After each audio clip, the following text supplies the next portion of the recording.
It's my pleasure now to introduce Van Connor to the show. He's a movie expert, and you're going to be doing an expert film review for us of 2020.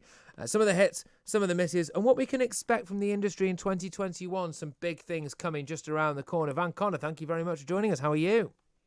All good. And Merry Christmas to you, Patrick. Yes, good stuff. I can see, and you can watch our show, by the way, on YouTube, just by typing Talk Radio into YouTube. I can see there you've got a very festive setting behind you. You're looking very dapper. You've got the Christmas tree in the background there. Did you have a lovely Christmas? Do you know, I can't possibly complain. I got to see Wonder Woman again. That was pretty fun. Good stuff. All right, well, look, let's get cracking with this then. So talk me through some of your hits and misses from the film industry for 2020. Shall we start with the good stuff and work down from there? What was great? Well, what was great, there was a film I really loved this year because I feel this profound loss year on year now for the good old heyday of David Cronenberg. I need a bit of really nasty, visceral body horror in my life, and David Cronenberg, he's getting on in years. He's got that recurring role on Star Trek Discovery to work on. So we need someone to fill the void. It turns out David Cronenberg has a fully adult son who'd made one movie, and then 8 years later just randomly decided he was going to be his dad's natural successor. And he's very, very good at it. So the film is called Possessor. It's got an all-star cast that includes Sean Bean and Tuppence Middleton and Andrea Riseborough and Jennifer Jason Leigh. Really, really nasty. It's out now on VOD. It's phenomenal. I can't recommend highly enough that you check it out. It is every bit the movie that we were promised Tenet was. Oh, okay. Fantastic. Hey, that looks good. I mean, I do like a little bit of action, but I must say I'm a sucker for a slower paced movie as well. It very much just depends on what kind of mood that I'm in. What else were some of the highlights for you? I saw a film quite recently, actually, that it was the weirdest reunion you could imagine. It was Let's Reunite Martha and Jonathan Kent, the sources of immense ridicule from the DCEU. So let's get Kevin Costner and Diane Lane in a movie together that doesn't involve Superman. Personally, I think that most movies in the last decade are better if they don't involve Superman. But in this case, it was called Let Him Go.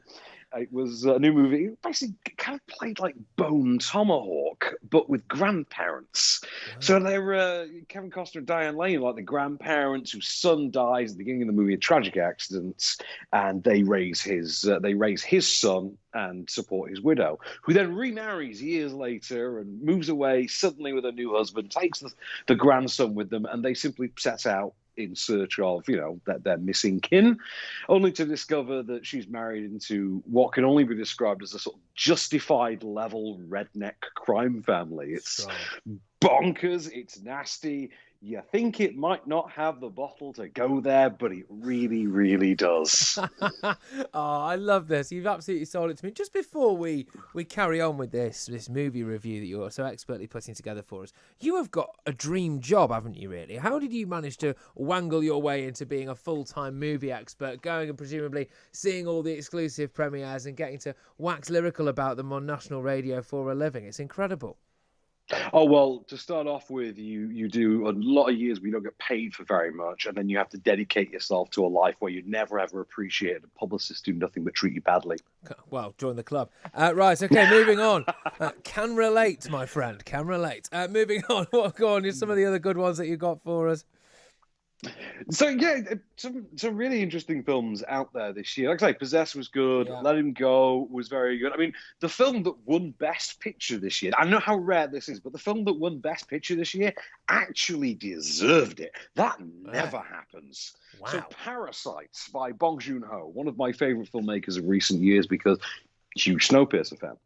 And both Snowpiercer and Parasite are now on streaming. I think Parasite is on Amazon Prime, but it is the colour version that did win the Oscar. There has been a black and white version since.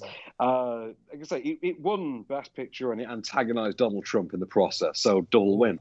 But this is basically a story about anything and everything. It's a story about everything and nothing at the same time. It is an examination of class, which seems to be a recurrent theme with Bong Joon-ho. It is a story of just almost Machiavellian one-upmanship, which also seems to be a recurrent theme with Bong Joon-ho. Reunites him with several of his cast members from across the year and contains references to everything else he's ever done. But the production design, the cinematography, the storytelling in play is incredible. This was a film that you saw and you immediately came out of that cinema saying, this needs all the awards, love. What the hell are we doing here? This is the movie that wins the awards this year. Made it very dicey when you then put it opposite 1917 at the beginning of the year. Right, yes, I suppose I can see that. Right, well, we've had some of the hits. Can we have some of the misses now? Because I like nothing more than seeing a spectacular Hollywood flop, the type of thing where you can clearly see that millions of pounds have been invested into this.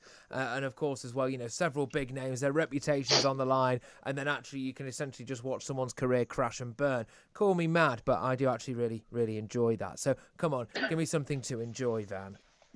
There have been some absolute stinkers this year. So off the top of my head, let's have a look at New Mutants, for example, a film that was completed in 2017. It sounds like a guaranteed hit.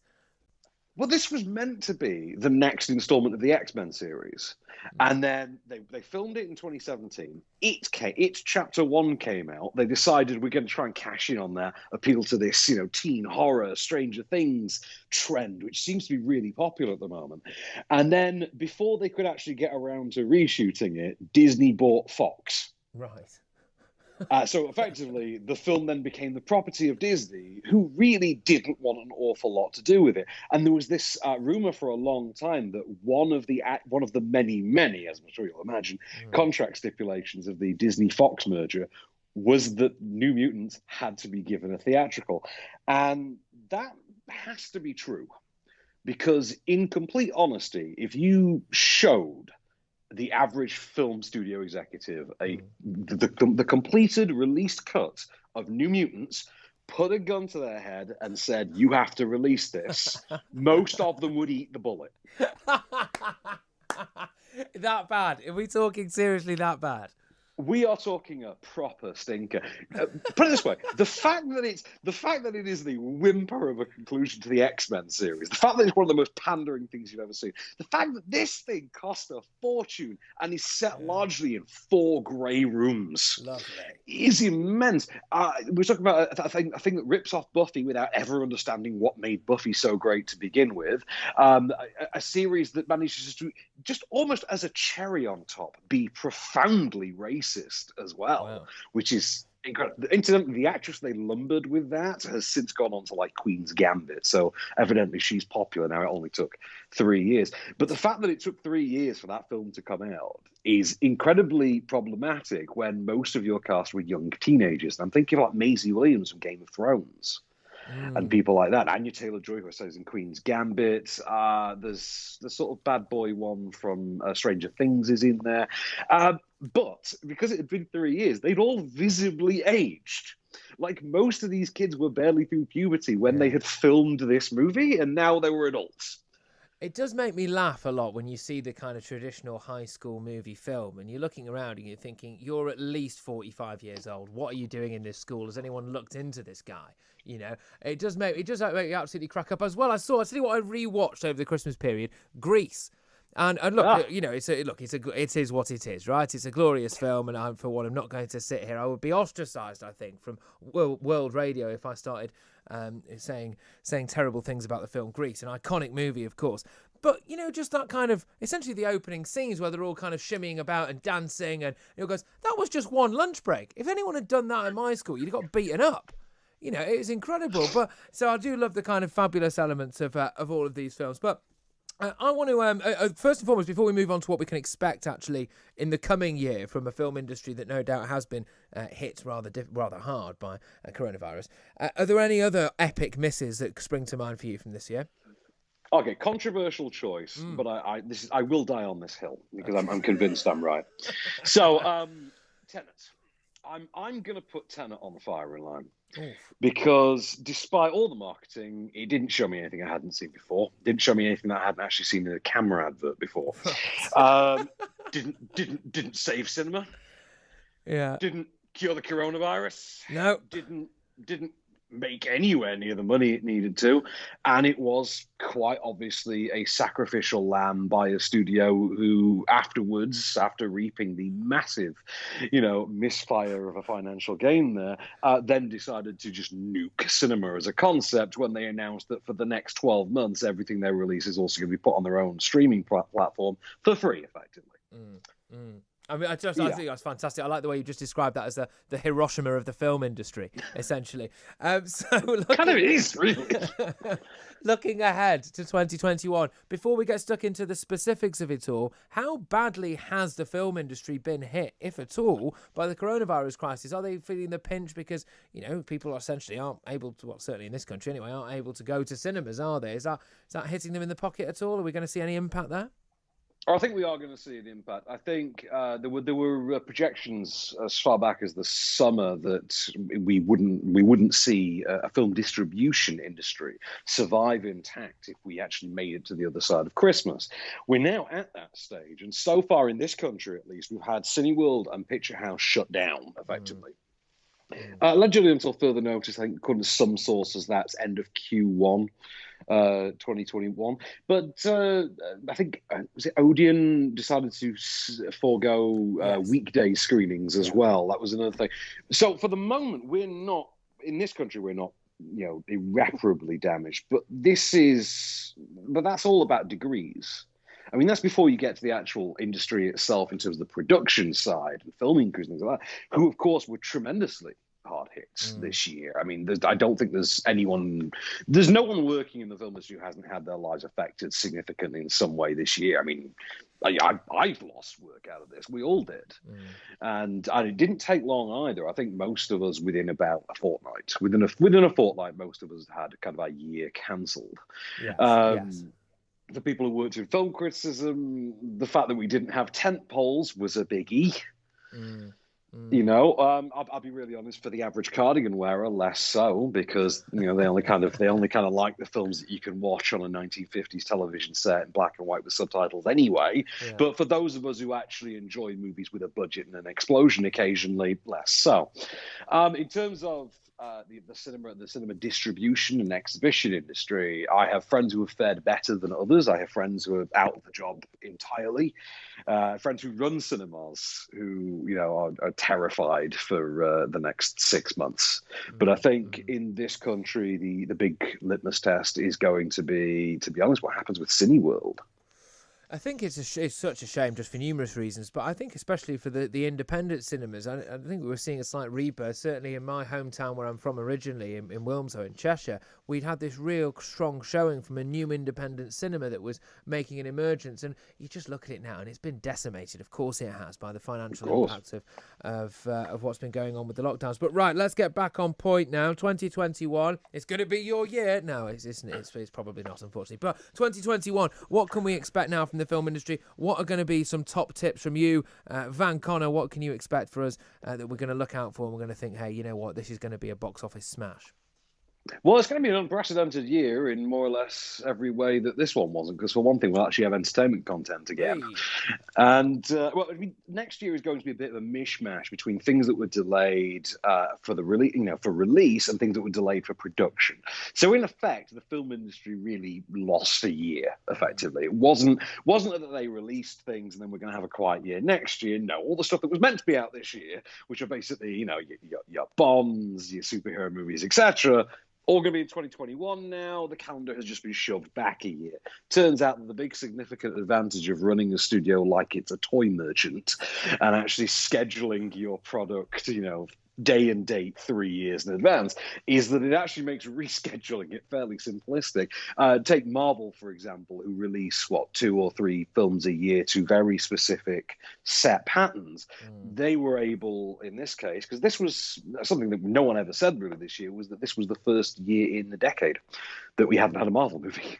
Yes. First time since, I think, 2009 that there hadn't been a new Marvel movie. We were meant to have Black Widow and the Eternals, which we now get this next year, along with the presently untitled Spider-Man Homecoming 3 or whatever we're calling it. But the biggie, the first significant milestone for the film industry is we've got a Bond to say goodbye to. Oh, that we've yes. put off for over a year. Actually, that's so true. You know what? I'd completely forgotten about that. It feels like this new Bond film is older than me. I can't understand what's happening. You know, it's out, then it's not. It's going to save cinema. No, it's going to kill cinema. When are we going to actually get this Bond film? Is Daniel Craig going to be claiming his free bus pass and his pension by the time that this ever sees the light of day? Well, we got very lucky there because Daniel Craig was already the longest serving Bond. Yeah. Like, it's just as dumb luck would have it, he was already. But even if he hadn't been, all the delays, thanks to COVID, would have made him the longest serving Bond, which is kind of a fascinating honour to have bestowed upon him. But yes, it will be the final time that we get to see Daniel Craig as James Bond. I'll be honest with you, I won't especially miss him. Right. I've not been a fan of these movies. The fact that the current one, this new one, No Time to Die, features direction from Kerry Fukunaga, who created True Detective, and also co-stars Ana de Armas and Rami Malek. That intrigues me more than the idea of seeing Daniel Craig as James Bond again. But having said that, I'm a completist, and I grew up loving Bond. So I want to be able to see the end of this chapter. I want to see the part where I'm presuming that Rami Malek is actually secretly Dr. No, and this has all been another convoluted prequel setup. But you know what? More than that, though, more than saying goodbye to Bond, I want to welcome back a character this year who I was supposed to get the chance to this past Easter, and thanks to COVID, I was denied. Okay. Which is, first of all, we're getting a 9th Fast and Furious movie. Okay, can't have too much of a good thing. That is a thing that's happening. There are going to be 2 more after this that are going to finish off the saga. So there's a 10 and 11. And I tell you now, smart money on them calling that final one Furious and the I and O, which could be a 1 and a 0. That's totally a thing that's going to happen. But why would you have this series with its naming scheme if you're not going to do that? Absolutely. But this is the thing. So we've got a new Fast and Furious movie. We've got a character who's never been mentioned in 9 movies. So apparently Vin Diesel has like a younger brother who's John Cena, because what is Vin Diesel? What is Vin Diesel but the literal embodiment of working out your issues in the public eye? In this case, his therapy over his conflicted feelings on Dwayne Johnson. But more than John Cena being in the film, it's about the fact that Han is back. A character who has died twice on screen in exactly the same death both times, was murdered by one of the series' current supporting characters and has since spawned the hashtag Justice for Han. True story as well. Kang Sung's character in that movie, his full name is Han Sol-O. Seriously? Seriously. Wow. And it's spelled like Seoul, South Korea. Right. Sol-O. I see what they did which there. I think is just genius. Chef's kiss on that one. That is phenomenal. But he's back from the dead, and the trailer literally just reveals him and then says justice is coming. Wow. Now, I don't care what the internal logic of this series is. I'm very firmly in the camp of they need to go to space at some point. And they've got 2 movies left to do it. Just give me Jason Statham and Dwayne Johnson in space, in cars, and I'm good. But even more ridiculous than that, I need the explanation as to how this character I've seen killed twice is back. Good stuff. All right, well, look, Van, I must say that has been a magical tour of all things great and not so good from the film industry of 2020, and an expert look ahead, of course, to what we can expect in 2021. Thank you so much for sparkling this show with your presence this evening. Van Connor there, movie expert. Make sure you do check him out online. Now, just to back to matters slightly more serious.